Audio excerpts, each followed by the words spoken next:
بسم اللہ الرحمن الرحیم۔ تفسیر عثمانی سورۃ النوح۔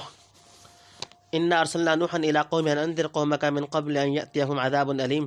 ہم نے بھیجا نوح کو اس کی قوم کی طرف کہ ڈرا اپنی قوم کو اس سے پہلے کہ پہنچے ان پر عذاب دردناک۔ نمبر 4، قال یا قوم انی لکم نذیر مبین، بولا اے میری قوم تم کو ڈر سناتا ہوں کھول کر، ان اعبدوا اللہ واتقوہ، کہ بندگی کرو اللہ کی اور اس سے ڈرو۔ تفسیر نمبر 4، یاد رہے کہ نمبر 3 پچھلی صورت میں تھے۔ حضرت نوح کا واقعہ، یعنی اس سے پہلے کفر و شرارت کی بدولت دنیا میں طوفان کے اور آخرت میں دوزخ کے عذاب کا سامنا ہو۔ واقعون، اور میرا کہنا مانو۔ نمبر 1، یغفر لکم من ذنوبکم ویؤخرکم الی اجل مسمی، تاکہ بخشے وہ تم کو کچھ گناہ تمہارے اور ڈھیل دے تم کو ایک مقررہ وعدہ تک۔ نمبر 2، ان اجل اللہ اذا جاء لا یؤخر لو کنتم تعلمون، اور جو وعدہ کیا ہے اللہ نے جب آ پہنچے گا اس کو ڈھیل نہ ہوگی۔ نمبر 3، اگر تم کو سمجھ ہے۔ نمبر 4، قال رب انی دعوت قومی لیلا ونہارا، بولا اے رب میں بلاتا رہا اپنی قوم کو رات اور دن، فلم یزدہم دعائی الا فرارا، پھر میرے بلانے سے اور زیادہ بھاگنے لگے۔ نمبر 5، وَإِنِّي كُلَّمَا دَعَوْتُهُمْ لِتَغْفِرَ لَهُمْ جَعَلُوا أَصَابِعَهُمْ فِي آذَانِهِمْ، اور میں نے جب کبھی ان کو بلایا تاکہ تو ان کو بخشے اور ڈالنے لگے انگلیاں اپنے کانوں میں۔ نمبر 6، وَاسْتَغْشَوْا ثِيَابَهُمْ، اور لپٹنے لگے اپنے اوپر کپڑے۔ نمبر 7، وَأَصَرُّوا وَاسْتَكْبَرُوا اسْتِكْبَارًا، اور ضد کی اور غرور کیا، بڑا غرور۔ نمبر 8، ثُمَّ إِنِّي دَعَوْتُهُمْ جِهَارًا، پھر میں نے ان کو بلایا برملا۔ نمبر 9، ثم انی اعلنت لهم اسررت لهم اسرارا، پھر میں نے ان کو کھول کر کہا اور چھپ کر کہا چپکے سے۔ نمبر 10، فقلت استغفروا ربکم انه کان غفارا، تو میں نے کہا گناہ بخشو اپنے رب سے، بے شک وہ ہے بخشنے والا۔ نمبر 11، یرسل السماء، چھوڑ دے گا آسمان کی۔ تفسیر نمبر 1، قوم کو تبلیغ، یعنی اللہ سے ڈر کر کفر و معصیت چھوڑو اور اطاعت و عبادت کا راستہ اختیار کرو۔ نمبر 2، یعنی ایمان لے آؤ گے تو اس سے پہلے اللہ کے جو حقوق تلف کیے ہیں وہ معاف کر دے گا، اور کفر و شرک پر جو عذاب آنا مقدر ہے ایمان لانے کی صورت میں وہ نہ آئے گا، بلکہ ڈھیل دی جائے گی کہ عمر طبع تک زندہ رہو، حتیٰ کہ جانداروں کی موت و حیات کے عام قانون کے موافق اپنے مقررہ وقت پر موت آئے، کیونکہ اس سے تو بہرحال کسی نیک بد کو چارہ نہیں۔ نمبر 3، عذاب کی وعید، یعنی ایمان نہ لانے کی صورت میں عذاب کا جو وعدہ ہے وہ اگر سر پر آ کھڑا ہو تو کسی کے ٹالے نہیں ٹلے گا، نہ ایک منٹ کی ڈھیل دی جائے گی۔ یہ مطلب ہو کہ موت کا وقت معین پر آنا ضروری ہے، اس میں تاخیر نہیں ہو سکتی۔ والظاہر هو الاول، حضرت شاہ صاحب رحمۃ اللہ علیہ ان آیات کی تقریر ایک اور طرح کرتے ہیں، یعنی بندگی کرو کہ نوع انسان دنیا میں قیامت تک رہے، اور قیامت کو تو دیر نہ لگے گی، اور جو سب مل کر بندگی چھوڑ دو تو سارے ابھی ہلاک ہو جاؤ۔ طوفان آیا تھا ایسا ہی ایک آدمی نہ بچے، حضرت نوح علیہ السلام کی بندگی سے ان کا بچاؤ ہو گیا۔ نمبر 4، یعنی اگر تم کو سمجھ ہے تو یہ باتیں سمجھنے اور عمل کرنے کی ہیں۔ نمبر 5، حضرت نوح علیہ السلام کے اللہ سے قوم کی شکایت، یعنی نوح علیہ السلام 950 برس تک ان کو سمجھاتے رہے، جب امید کی کوئی جھلک باقی نہ رہی تو مایوس اور تنگ دل ہو کر بارگاہ الہی میں عرض کیا کہ بار خدایا، میں نے اپنی طرف سے دعوت و تبلیغ میں کوئی دقیقہ اٹھا نہیں رکھا، رات کی تاریکی میں اور دن کے اجالے میں برابر ان کو تیری طرف بلاتا رہا، مگر نتیجہ یہ ہوا کہ جو تو تیری طرف آنے کو کہا گیا یہ بدبخت اور زیادہ ادھر سے منہ پھیر کر بھاگے، اور جس قدر میری طرف سے شفقت اور دل سوزی کا اظہار ہوا ان کی جانب سے نفرت اور بیزاری بڑھتی گئی۔ نمبر 6، کیونکہ میری بات سننا ان کو گوارا نہیں، چاہتے ہیں کہ یہ آواز کان میں نہ پڑے۔ نمبر 7، حضرت نوح علیہ السلام کی بات سننے سے اعراض، تاکہ وہ میری اور میں ان کی صورت نہ دیکھوں، نیز انگلیاں اگر کسی وقت کانوں میں ڈھیلی پڑ جائیں تو کچھ کپڑے کی روک رہے، غرض کوئی بات کسی عنوان سے دل میں نہ اترنے نہ پائے۔ نمبر 8، یعنی کسی طرح اپنے طریقہ سے ہٹنا نہیں چاہتے، اور ان کا غرور اجازت نہیں دیتا کہ میری بات کی طرف ذرا بھی کان دھریں۔ نمبر 9، یعنی ان کے مجموعوں میں خطاب کیا اور مجلسوں میں جا کر سمجھایا۔ نمبر 10، یعنی مجمع کے سوا ان سے علیحدگی میں بات کی، صاف کھول کر اور اشاروں میں بھی، زور سے بھی اور آہستہ بھی، غرض نصیحت کا کوئی عنوان اور رنگ نہیں چھوڑا۔ نمبر 11، اللہ سے اپنے گناہ بخشواؤ، یعنی باوجود سینکڑوں برس سمجھانے کے اب بھی اگر میری بات مان کر اپنے مالک کی طرف جھکو گے اور اس سے اپنی خطائیں معاف کراؤ گے تو وہ بڑا بخشنے والا ہے، پچھلے سب قصور یک قلم معاف کر دے گا۔ علیکم مدرارا، تم پر دھارے، وَيُمْدِدْكُمْ بِأَمْوَالٍ وَبَنِينَ وَيَجْعَلْ لَكُمْ جَنَّاتٍ وَيَجْعَلْ لَكُمْ أَنْهَارًا، اور بڑھا دے گا تم کو مال اور بیٹوں سے، اور بنا دے تمہارے واسطے باغ اور بنا دے تمہارے لیے نہریں۔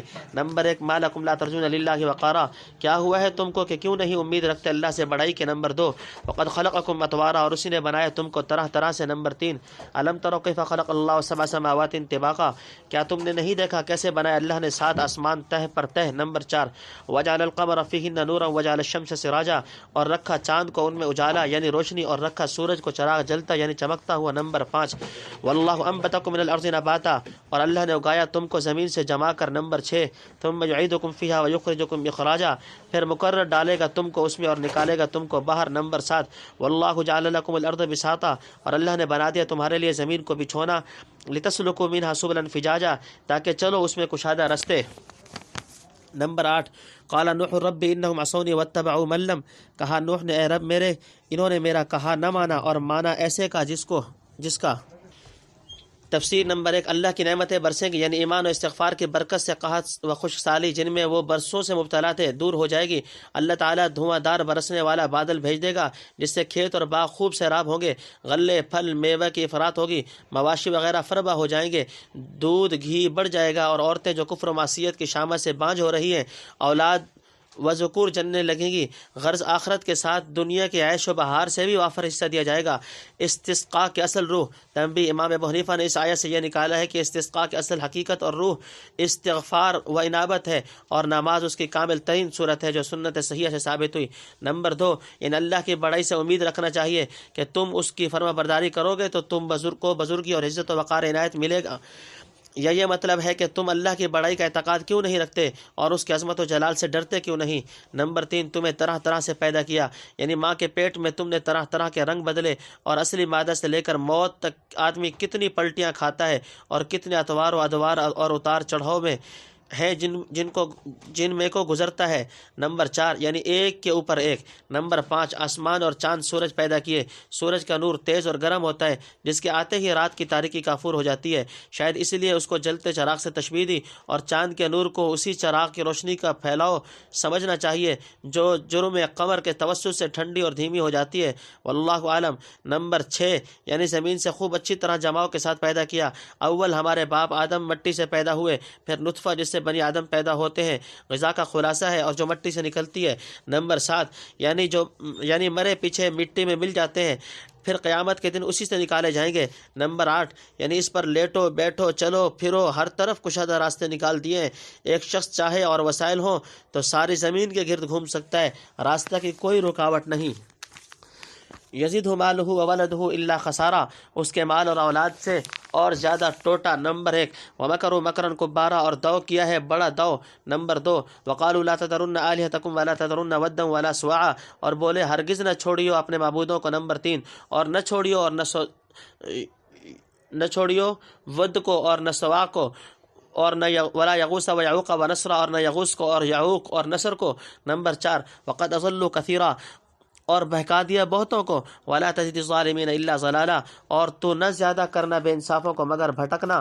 نمبر 5 مما خطیئاتہم اغرقوا فادخلوا نارا، کچھ وہ اپنے گناہوں سے ڈبائے گئے پھر ڈالے گئے آگ میں۔ نمبر 6 فلم یجدوا لهم من دون اللہ انصارا، پھر نہ پائے اپنے واسطے انہوں نے اللہ کے سوا کوئی مددگار۔ نمبر 7 وقال نوح رب لا تذر علی الارض من الکافرین دیارا، اور کہا نوح نے اے رب نہ چھوڑیو زمین پر منکروں کا ایک گھر بسنے والا، انک ان تذرهم یضلوا عبادک ولا یلدوا الا فاجرا، مقرر اگر تو چھوڑ دے گا ان کو بہکائیں گے تیرے بندوں کو اور جو جنیں گے سو ڈیٹھ۔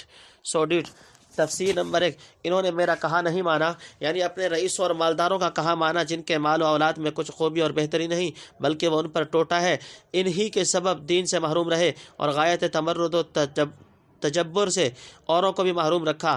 نمبر 2 یعنی سب کو سمجھا دیا کہ اس کی بات نہ مانو اور طرح طرح کی اظہار رسانی کے در پے رہے۔ نمبر 3 دوسروں کی بات نہ ماننے کی وصیت یعنی اپنے معبودوں کی حمایت پر جمے رہنا، نوح کے بہکائے میں نہ آنا۔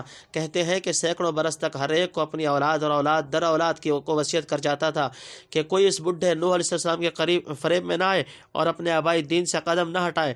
نمبر 4 قوم نوح علیہ السلام کے بت، یہ ان کے بتوں کے نام ہے، ہر مطلب کا ایک الگ بت بنا رکھا تھا، وہی بت پھر عرب میں آئے اور ہندوستان میں بھی اسی قسم کے بت بشنو، برہما، اندر، شیوا اور ہنوزمان وغیرہ کے ناموں سے مشہور ہیں۔ اس کی مفصل تحقیق حضرت شاہ عبدالعزیز رحمۃ اللہ علیہ نے تفسیر عزیزی میں کی ہے۔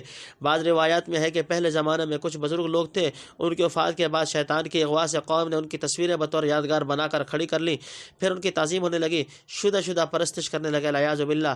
نمبر 5، حضرت نوح علیہ السلام کی بد دعا کی وجہ حضرت شاہ عبد القادر رحمۃ اللہ لکھتے ہیں یعنی بھٹکے رہیں، کوئی تدبیر سیدھی بن نہ پڑے، اور حضرت شاہ عبد العزیز رحمۃ اللہ لکھتے ہیں کہ استدراج کے طور پر بھی ان کو اپنی معرفت سے آشنا نہ کر، اور عام مفسرین نے ظاہری معنی لیے ہیں یعنی اے اللہ ان ظالموں کی گمراہی کو اور بڑھا دیجیے تاکہ جلد شقاوت کا پیمانہ لبریز ہو کر عذاب الہی کے مورد بنے۔ مفسرین لکھتے ہیں کہ یہ بد دعا ان کی ہدایت سے بکلی مایوس ہو کر کی، خواہ مایوسی 1000 سال تجربہ کی بنا پر ہو۔ یہ حق تعالیٰ کا یہ ارشاد سن چکے ہوں کہ انہ لا یؤمن من قومک الا من قد آمن، سورہ ہود رکوع نمبر 4۔ بہرحال ایسی مایوسی کی حالت میں تنگ دل اور غضبناک ہو کر یہ دعا کرنا کچھ مستبعد نہیں۔ حضرت شاہ عبد العزیز رحمۃ اللہ علیہ لکھتے ہیں کہ جب کسی شخص یا جماعت کے راہ راست پر آنے کی طرف سے قطعاً مایوسی ہو جائے اور نبی ان کی استعداد کو پوری طرح جانچ کر سمجھ لے کہ خیر کے نفوذ کی ان میں مطلق گنجائش نہیں، بلکہ ان کا وجود ایک عضو فاسد کی طرح ہے جو یقیناً باقی جسم کو بھی فاسد اور مسموم کر ڈالے گا، تو اس وقت ان کو کاٹ ڈالنے اور صفحہ ہستی سے محو کر دینے کے سوا دوسرا کیا علاج ہے؟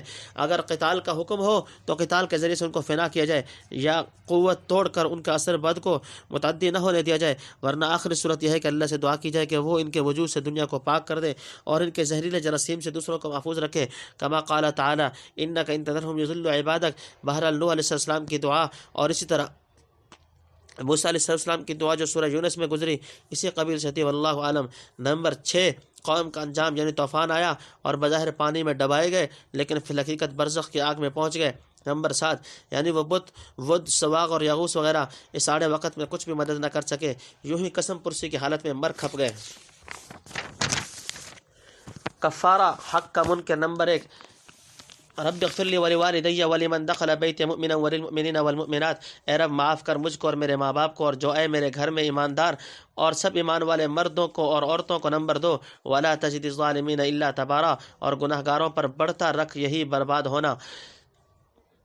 تفسیر۔ نمبر 1، کفار کی ہلاکت کی بد دعا یعنی ایک کافر کو زندہ نہ چھوڑیے، ان میں کوئی اس لائق نہیں کہ باقی رکھا جائے، جو کوئی رہے گا میرا تجربہ یہ کہتا ہے کہ اس کے نطفہ سے بھی بے حیا ڈیٹھ منکر حق اور ناشکرے پیدا ہوں گے، اور جب تک ان میں سے کوئی موجود رہے گا خود تو وہ راہ راست پر کیا آتا، دوسرے ایمانداروں کو بھی گمراہ کرے گا۔ نمبر 2، مومنین کے لیے دعا یعنی میرے مرتبہ کے موافق مجھ سے جو تقصیر ہوئی ہو اپنے فضل سے معاف کیجیے، اور میرے والدین اور جو میری کشتی یا میرے گھر یا میری مسجد میں مومن ہو کر آئے ان سب کی خطاؤں سے درگزر فرمائیے، بلکہ قیامت تک جس قدر مرد اور عورتیں مومن ہوں سب کی مغفرت کیجیے۔